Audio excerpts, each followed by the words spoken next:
As well as watching this vodcast, you can watch Good Game on ABC2 every Monday night at 9 o'clock and ABC1 late on Friday nights after Triple J TV with the Doctor.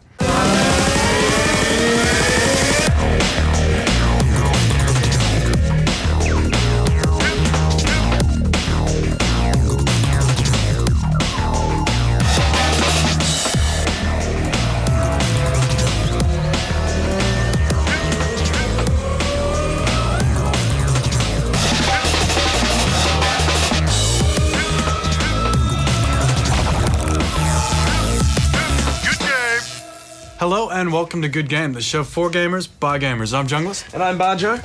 Badge, welcome back. How was the Game Developers Conference? Did you have fun in San Francisco? Oh, what an epic journey it was, Junglist. Hey, did you know toilets flush the wrong way in America? Yeah, what's with that? Hey, where's my present? Okay. Oh, cool. Oh, hey, this is that personal hygiene thing. I've been meaning to get into this. More on GDC a little bit later in the show. This week, we hand Pirates of the Burning Sea some chickens. Plus, we get compatible backwards styles with the Sega Dreamcast. What it was, where it went, and what it kind of still is. We expand the latest expansion to Dawn of War, Soulstorm. But first, in keeping with the Warhammer universe, can you guess the name of the game for this week?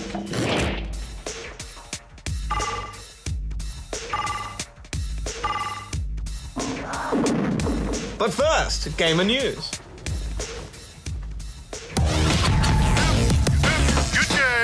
Australia's Office of Film and Literature Classification has refused a rating to Dark Sector, a third-person shooter developed by Digital Extremes. In their official report, the classification board described Dark Sector as a violent and sometimes gruesome game with a sinister storyline and ominous outcome. They also added that the reason for the game's refused classification was that its violence exceeded what was acceptable for an MA15+ game. The game's publisher, D3, have announced that they will self-censor and resubmit their game. Meanwhile, the Standing Committee of Attorneys General will discuss the possibility of introducing an R18+ rating for video games in Australia when they meet in March this year. Japanese game developer Fit Incorporated are offering delicious fishy rewards to skillful players of their latest mobile phone game. Ip04, which translates as one fish in English, is a fishing game where you actually get to eat what you catch. When a player reels in a lunker in the game, a message is instantly sent to a local fishmonger who will dispatch a raw fish to your doorstep. The game is only available in Japan at present, but with any luck, food dispensing games will catch on with the rest of the world. DirecTV's televised gaming competition, Championship Gaming Series, have announced the games to be played in 2008. Counter-Strike Source remains their 5 vs 5 team-based tactical shooter, and Dead or Alive 4 remains their choice of 1 vs 1 fighters. FIFA 07 has been upgraded to FIFA 08, and Project Gotham Racing 3 has been ditched altogether in favor of Forza 2. No mention was made of World of Warcraft, which made a sudden appearance in the 2007 finals after most of the tournament had already been played. The North American season of CGS will begin in early March, and our very own team, Sydney Underground, will begin competing in April in Wuhan, China.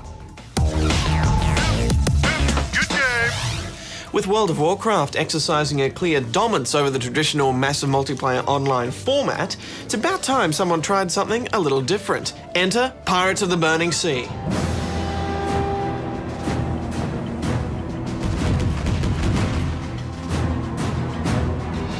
In Pirates, you can either align yourself to Spain, France, or Britain, or you can be a pirate with no allegiance.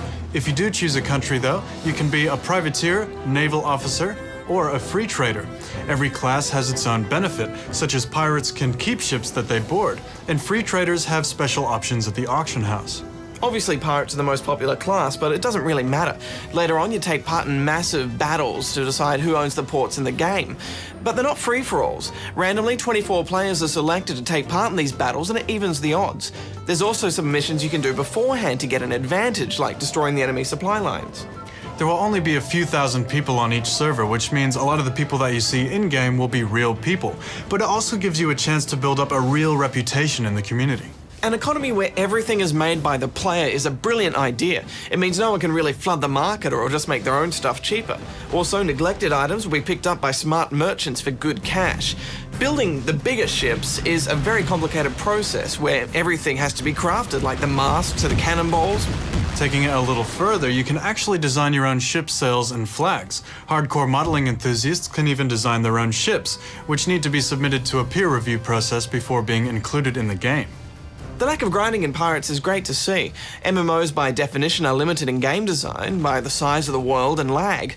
Pirates avoids this by good writing behind every single quest with only one objective to track. Yeah, I agree, man. There was good writing and even humor in the NPCs. I laughed more after 30 minutes in Pirates than I ever did in World of Warcraft.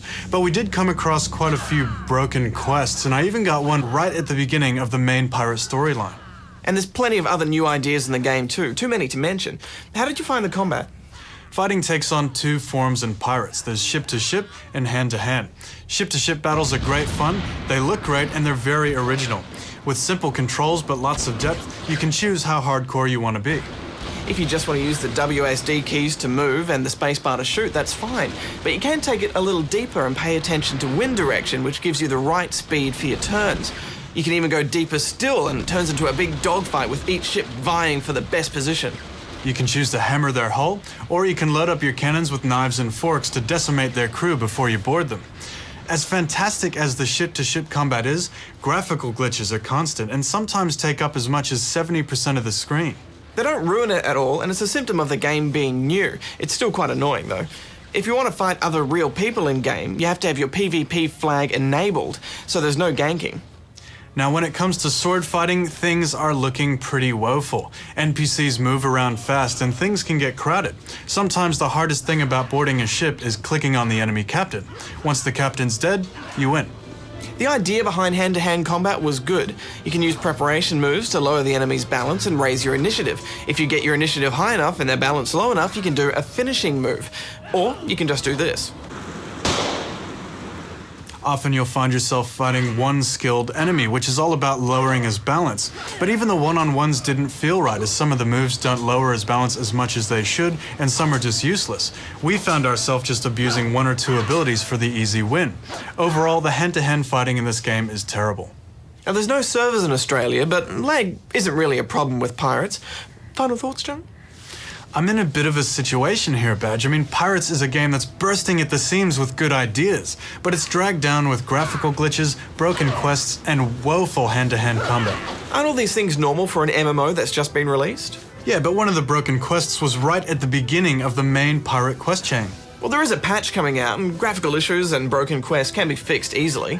But we can't guarantee that they'll be fixed. And the hand-to-hand combat is the sort of thing that'll need some serious work. That's not going to happen anytime soon. Well, the real question is, can you put up with the early problems of an MMO to get the good stuff out of Pirates? For me, it's a yes. You know, Pirates makes a point of doing things differently, and there's no tanks and healers and grind quests that we've seen 100 times before. I'm giving it 7 out of 10 rubber chickens. It kind of puts me in mind of Lord of the Rings Online, Badge. I mean, that was an MMO that was polished, finished, and released on time. Truly a modern-day miracle. But Pirates is a game in two halves, and while the ship-to-ship combat is extremely impressive, the rest of the game is just not something I would want to spend my time in, at least not yet. I'm giving it 5.5 out of 10 scurvy chickens.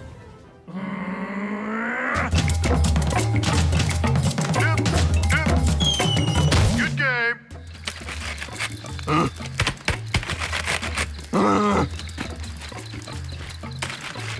Underling! What's wrong? It's my tool. No matter what I do, I cannot get clean. I try washing it. I try blowing on it. I even try praying to gods. But still, it stays dirty and sticky. Underling, there is only one way to fix a dirty, sticky tool. Buy a new one! Tribal leader, you are truly wise.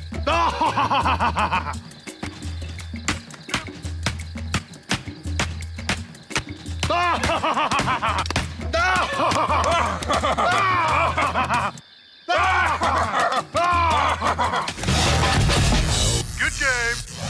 We're here in sunny San Francisco for the Games Developers Conference. Over there we've got Alcatraz, and on my right, some sort of coloured bridge. Let's get into it!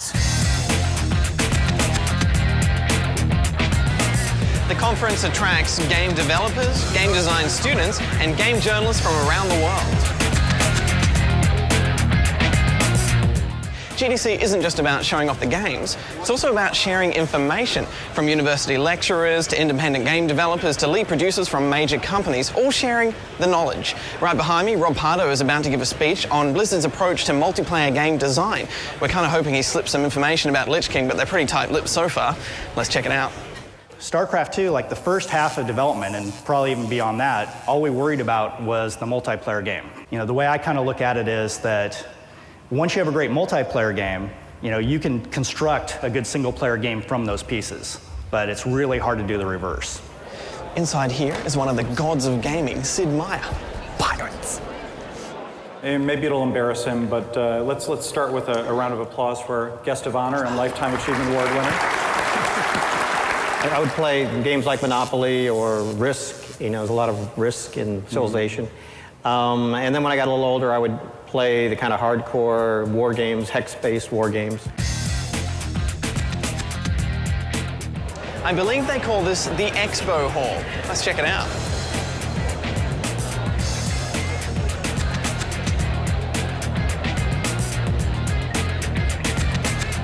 It's huge. Still as a statue, and I'll count it down from 3, 2, 1. Oh, that's cool. So this right now is actually just from one point of view, but you can see the level of detail in your face. It's very clear. And if I turn the color on, there's actually a high-resolution color map. Oh my God!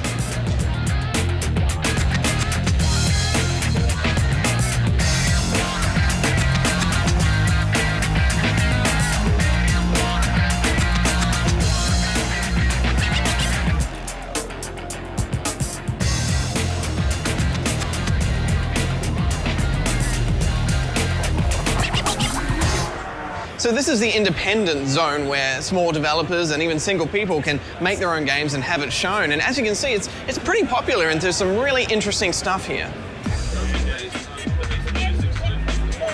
Such great art design.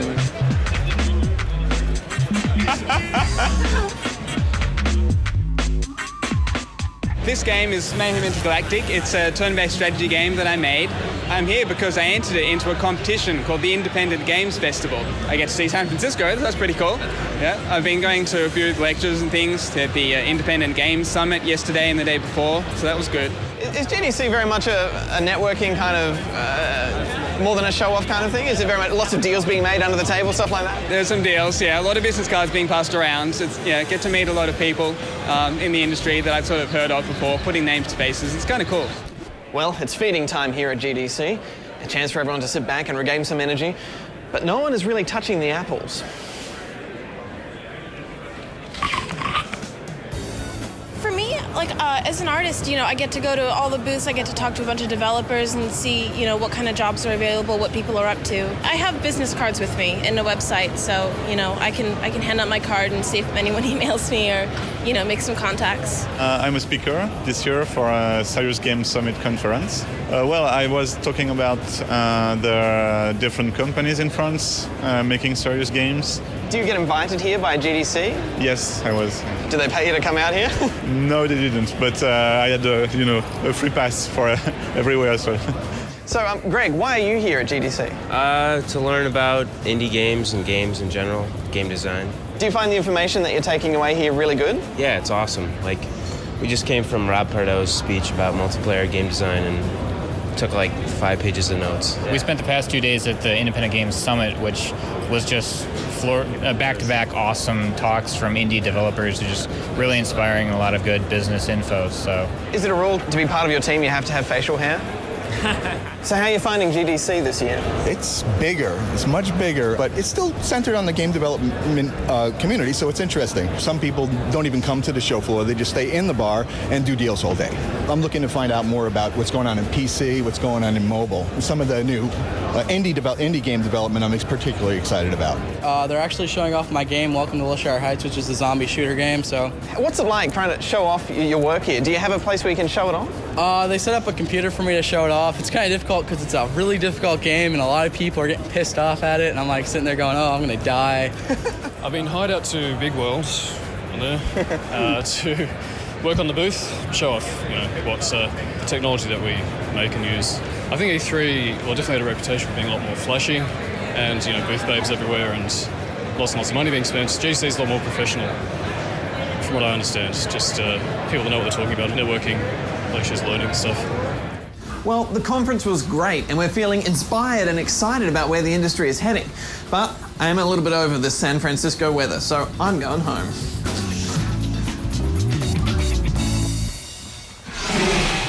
Looks like you had a good time. Yeah, it was inspiring, especially the indie game scene and how seriously they were taken, and some of the stuff they were coming up with was really innovative. We'd love to hear your thoughts on this. What indie games have you played? What do you think they fit in the grand scheme of things? And with so much money being spent on AAA titles nowadays, how can indie games hope to compete? Hop on the forums and share your thoughts. But now, it's time for a cartridge affair.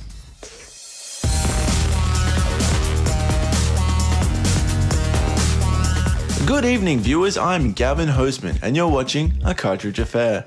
In tonight's program, we take a look at a controversial issue that's been shaking the nation: barrels. You see them in the streets, underground private militia bunkers, and distant future space stations. Some pass them by, but then many have cruelly fired their weapons at them, turning them into fiery infernos. And after years of abuse, the barrel community is speaking up and demanding rights. So the government has responded with these public service announcements. Hey, it was just an easy way to score some frags, Look, I had a gun, it was red, it just had to know what was going to happen. Come on, it was just a barrel, just an inanimate object. Violence against barrels, Australia says no. We now bring you footage from earlier today, where hundreds gathered at a pro-barrel protest meeting. My brothers, they persecute and they abuse us. They knock us down, they blow us up, and they say we deserve it because we're colored red, or we have little flammable stickers on our sides. But no more, my people, no more will we suffer! Police are yet to lay charges and have dismissed rumours claiming the assassination was the work of publicised barrel opposers, as a wooden crate on the scene was cracked open and ammunition was found. Coming up after the break, the miracle diet that has celebrities shedding the kilos.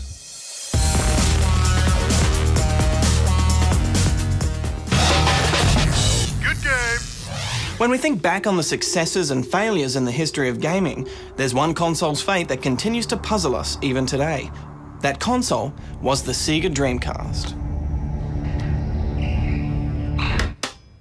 First released in 1998, the Dreamcast was the world's first 128-bit console. It had a lot of features that were innovative for its time, and a few that are considered unique today. It was the first home console to have a built-in modem that allowed for competitive online play. It even had the first console-based, massively multiplayer online game, Phantasy Star Online. It also had these. It's a visual memory unit, or VMU for short, and it was kind of like a cross between a Game Boy and a memory card. When it was plugged into a Dreamcast controller, it functioned as an extra screen, and depending on the game, it would often show vital gameplay information or just a cute logo. When it was out of the controller, the VMU worked like a miniature handheld console and could play games downloaded from the Dreamcast. But the Dreamcast didn't just have a cool memory card, it also had some amazing games. Sega had plenty of arcade games waiting to be ported to console, and as a result, many of the early Dreamcast games were classics like Virtua Fighter 3, Sega Rally Championship, Crazy Taxi, and House of the Dead 2. Another arcade game to land on the Dreamcast was Namco's Soul Calibur. A visually stunning fighting game, Soul Calibur combined elaborate swordplay with fluid animation and super responsive controls. It was probably the console's single most popular game, and even today it's considered a classic of the fighting game genre. The Dreamcast wasn't all arcade ports, however. It also had some memorable original games. Over the hood, through the streets, and right into your brain. Jet Set Radio! Jet Set Radio, for example, was the first game to use cartoon-styled, cel-shaded 3D graphics. And as well as looking good, its rollerblading, graffiti spraying gameplay ensured that it was fun to play as well. Even Sega's mascot, Sonic the Hedgehog, got his own Dreamcast outing, Sonic Adventure, arguably the spiky blue hedgehog's last great game. Of all of these, however, the Dreamcast's most notable game was Shenmue. Taking 7 years to develop and costing upwards of $20 million, Shenmue was the dream project of legendary game designer Yu Suzuki, the creator of classics such as Space Harrier and Virtual Fighter. Hey, wait a minute! Combining deep role-playing with a cinematic storyline and combat that was lifted directly from the Virtua Fighter series, Shenmue was hailed as a masterpiece for its incredible attention to detail and immense gameplay scope. However, it didn't sell well, and neither did its sequel, Shenmue 2. While the Dreamcast was loved by gamers for its cutting-edge features and great games, it never cracked the mainstream market, with most consumers opting for the PlayStation 2 when it launched in 2000. With sales and profits dwindling, Sega had little choice but to pull the plug on the Dreamcast, discontinuing the console in early 2001 and withdrawing from the hardware business entirely. Despite the console's demise, the Dreamcast continued to amass a dedicated following. Hardcore gamers treasured the console for its countless arcade shoot-em-ups like Ikaruga, and it also became a haven for 2D fighting fans, with arcade-perfect ports of Street Fighter III, Marvel vs. Capcom 2, and the King of the Fighter series. The Dreamcast's cult status is so enduring that new games are still being released for it today. The most recent game was Trigger Heart Excelica, released in 2007. And there's at least one new game planned for release on the console in 2008. It just goes to show that you can't keep a good console down. 3.5 years young, Dawn of War is the strategy game that brought the Warhammer 40k universe from the tabletop to the PC. Pioneering ideas like cover, morale, and customizable squads, it's been a favorite both online and off. And seeing as it's been almost a year and a half since its last expansion, Relic thought it was time for another.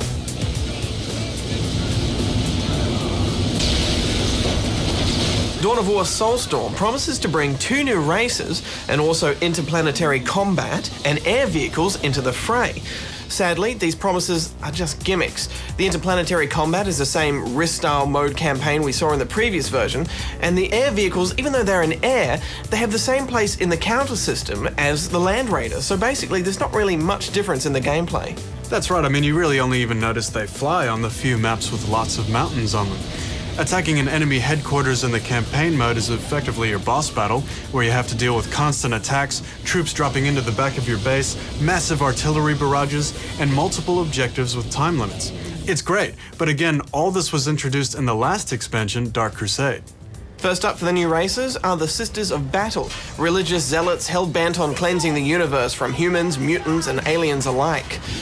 Now, true to Relic style, they've included some nice animations and flame effects for the new units.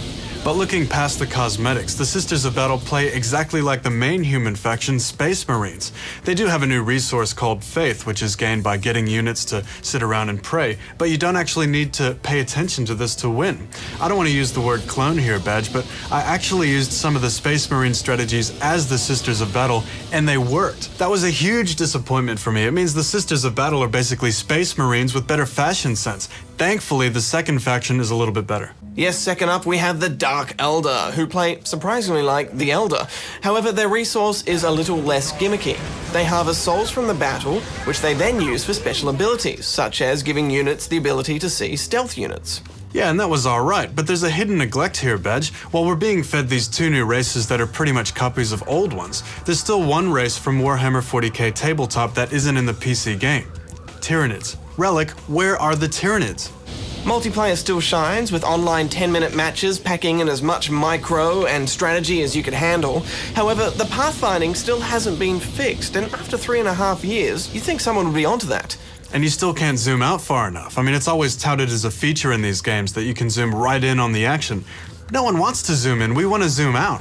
I mean, the reason they do this, of course, is so that there isn't so much happening on the screen at once and they can save on hardware resources, but I think it's time to move on. Absolutely. After so long, low-range computers can run this game fine. It's time to let us see the whole battle. Time to wrap up, Badge. What do you reckon?